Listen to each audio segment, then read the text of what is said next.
दोस्तों हमारे आज के इस वीडियो का टॉपिक है ह्यूमन कैरियोटाइप और ये जो टॉपिक है आपके BSc first year first semester zoology के यूनिट 7 से लिया गया है। तो ह्यूमन कैरियोटाइप को समझने से पहले आइए समझते हैं कि कैरियोटाइप का मतलब होता क्या है। तो आपको बता दें कि जो कैरियोटाइप है ये ग्रीक शब्द कर्नेल से मिलकर बना है, जिसका अर्थ होता है कंटेंट ऑफ द न्यूक्लियस, यानी कि केंद्रक के अंदर पाए जाने वाला पदार्थ। तो अगर हम किसी भी न्यूक्लियस में देखें तो जितने भी क्रोमोसोम होते हैं उनका क्या अरेंजमेंट है, साइज़ के अकॉर्डिंग, शेप के अकॉर्डिंग, नंबर के अकॉर्डिंग, और इसी को कहा जाता है कैरियोटाइप। तो इस तरह से हम कैरियोटाइप को डिफाइन कर सकते हैं। The complete chromosome set of nucleus in the cell is called karyotype, यानी कि किसी भी केंद्र के अंदर जो क्रोमोसोम का कंप्लीट सेट होता है वही कहलाता है कैरियोटाइप। तो अगर किसी भी सेल के अंदर जो न्यूक्लियस में पाया जाने वाला क्रोमोसोम है, अगर आपको उसको अच्छे से स्टडी करना है, देखना है, तो उसका बेस्ट तरीका होता है कि जब माइटोसिस का मेटाफेज स्टेज होता है उस दौरान जो क्रोमोसोम होते हैं वो आसानी से दिखाई देते हैं। तो कैरियोटाइप जो होता है वो जनरली मेटाफेज स्टेज में देखा जाता है। इसका रीज़न ये भी है कि जब मेटाफेज होता है तो मेटाफेज के दौरान जो क्रोमोसोम होते हैं वो सेल के इक्वेटर पर, यानी कि सेल के मध्य पर सजे होते हैं, जिससे हम आसानी से उन्हें देख सकते हैं। तो यदि हम बात करें कैरियोटाइप की हिस्ट्री की, यानी कि इतिहास की, तो सबसे पहले 1931 में ग्रिगोरी लेवेस्की ने कैरियोटाइप को गुणसूत्र के जो फिनेटिक अपीयरेंस है, यानी कि गुणसूत्र किस तरह से हमें दिखाई दे रहा है, उस आधार पर सोमैटिक क्रोमोसोम, या कह सकते हैं कि जो दैहिक गुणसूत्र है उसके अंदर देखा था। तो इस तरह से कैरियोटाइप के बारे में बताने का जो श्रेय है वो जाता है ग्रिगोरी लेवेस्की को। अब यहाँ पर दो वर्ड और आते हैं, एक आता है कैरियोलॉजी और एक आता है इडियोग्राम।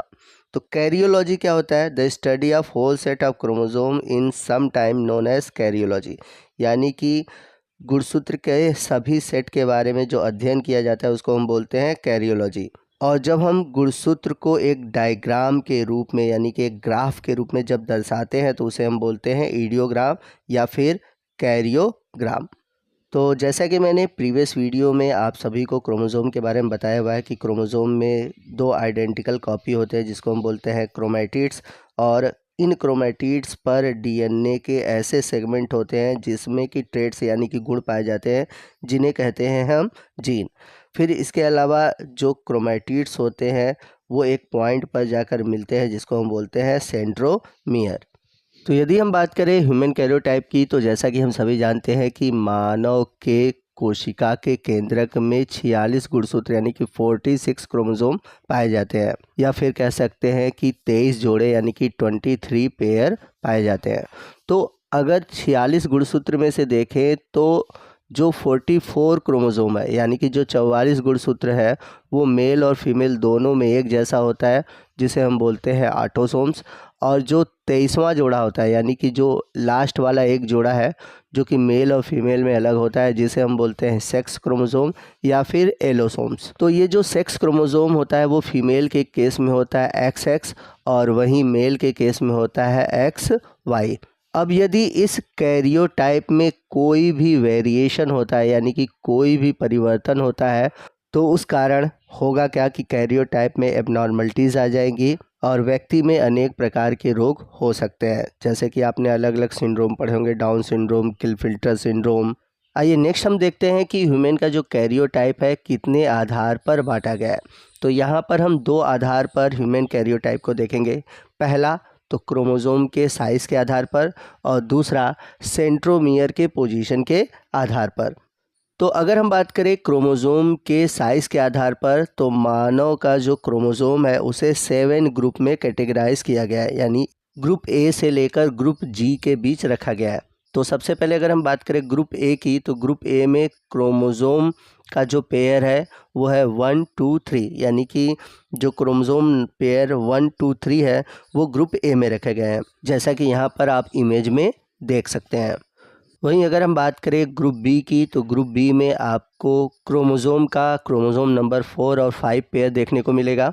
जैसा कि यहाँ पर आप इमेज में देख सकते हैं, पेयर नंबर 4 और 5 ग्रुप बी में रखा गया है। तो इसकी जो साइज़ होती है वो ग्रुप ए से छोटी है। तो ग्रुप ए में जितने भी क्रोमोज़ोम रखे गए हैं उनकी साइज़ जो है सभी क्रोमोज़ोम से बड़ी है। वहीं अगर हम बात करें ग्रुप सी की, तो ग्रुप सी में एक्स क्रोमोज़ोम और क्रोमोज़ोम पेयर 6 से लेकर 12 तक को रखा गया है। तो यहाँ पर देख सकते हैं एक्स क्रोमोज़ोम और छठा, सातवां, आठवां, नौवां, 10वां, 11वां और 12वां, यानी कि कुल 7 जोड़े जो गुणसूत्र हैं वो ग्रुप सी में रखे गए हैं। वहीं अगर हम बात करें ग्रुप डी की, तो ग्रुप डी में पेयर नंबर 13, 14 और 15 को रखा गया है। वहीं अगर हम बात करें ग्रुप ई की, तो इसमें क्रोमोज़ोम नंबर 16, 17 और 18 पेयर को रखा गया है। ग्रुप एफ में क्रोमोज़ोम पेयर 19 और 20 को रखा गया है। और वहीं ग्रुप जी में क्रोमोज़ोम वाई और क्रोमोज़ोम का जो जोड़ा है 21वां और 22वां, यानी कि 21 और 22, इनको रखा गया है। तो यहाँ पर आप बाकी बचे हुए ग्रुप देख सकते हैं, ग्रुप डी, ग्रुप ई, ग्रुप एफ और ग्रुप जी। तो ग्रुप जी में आप देख सकते हैं वाई गुणसूत्र को रखा गया है और साथ ही साथ इसमें जो 21 पेयर है और जो 22 पेयर है इनको भी रखा गया है। तो इस तरह से आपने देखा कि डिसेंडिंग ऑर्डर में क्रोमोज़ोम को सजाया गया है। तो जो सबसे पहला जोड़ा है वो सबसे बड़ा और जो सबसे आखिरी जोड़ा है वो सबसे छोटा है।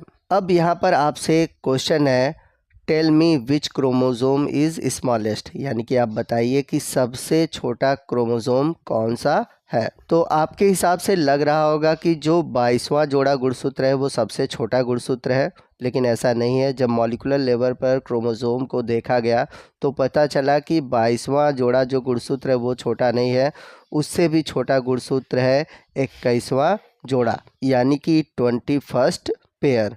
तो अगर आप 21st पेयर क्रोमोज़ोम को देखेंगे तो उसमें आपको 48 मिलियन बेस पेयर दिखने को मिलेंगे डीएनए के अंदर।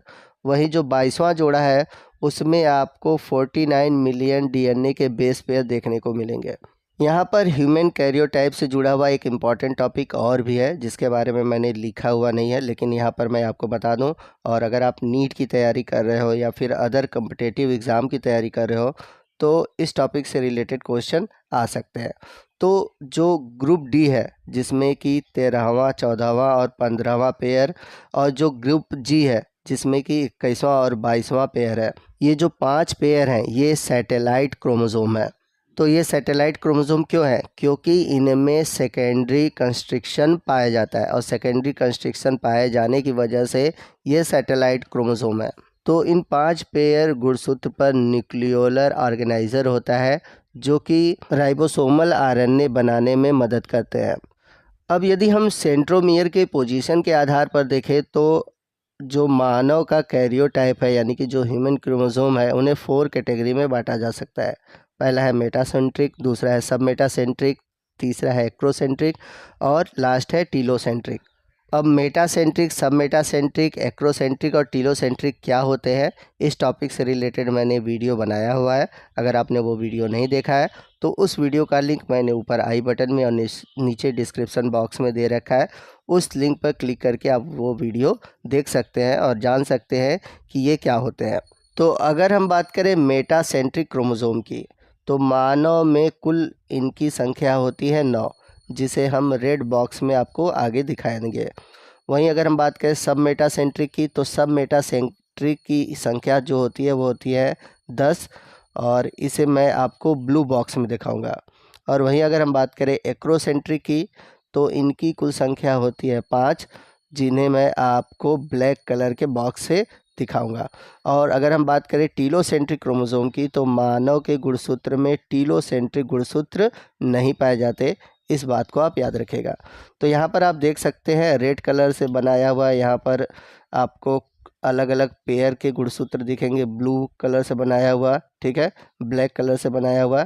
तो रेड कलर के बॉक्स में है मेटासेंट्रिक, और ब्लू कलर के बॉक्स में है सब मेटासेंट्रिक, और ब्लैक कलर के बॉक्स में है एक्रोसेंट्रिक। तो दोस्तों इसी के साथ हमारा ह्यूमन कैरियोटाइप से जुड़ा हुआ आज का ये वीडियो ख़त्म होता है। आपको आज का ये वीडियो कैसा लगा कमेंट करके ज़रूर बताइएगा। वीडियो अच्छा लगा हो तो प्लीज़ वीडियो को लाइक करिएगा, अपने दोस्तों में शेयर कीजिएगा और कोई भी डाउट हो आप हमसे कमेंट करके पूछ सकते हैं। तो मिलते हैं अगली वीडियो में अगले टॉपिक के साथ। तब तक के लिए जय हिंद, जय भारत।